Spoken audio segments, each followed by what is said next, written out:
আমার মনে হয় স্বরাষ্ট্রমন্ত্রী আইনের ব্যাখ্যা না দিয়ে আইনমন্ত্রী আইনের ব্যাখ্যা দিবেন, স্বরাষ্ট্রমন্ত্রীর এসবে মনোযোগ দেওয়া দরকার।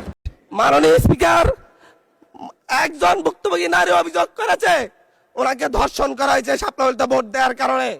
সার্কেল এসপি 1 ঘন্টার মধ্যে বলেছে এই ধরনের কোনো ঘটনা ঘটে নাই। আজকে 42 দিন পার হয়েছে, এখনো ডিএনএ রিপোর্ট আসে নাই। মামলা নিতে 3 দিন দেরি হয়েছে। সিভিল সার্জন অফিস তদন্ত কমিটি করে দিয়েছে, তদন্ত কমিটির রিপোর্ট জমা দিয়েছে, ভুক্তভোগী নারী জানে না তার তদন্ত রিপোর্ট কি এসেছে। এই ভয়াবহ পরিবেশ তৈরি কারা করছে?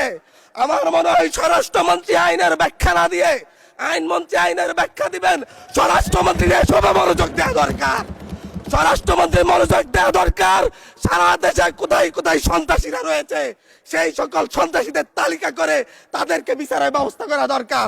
স্বরাষ্ট্রমন্ত্রীর উচিত ধন্যবাদ মাননীয় সদস্য। নেতাকর্মীরা হত্যার শিকার হয়েছে তাদের বিচারের ব্যবস্থা করা দরকার।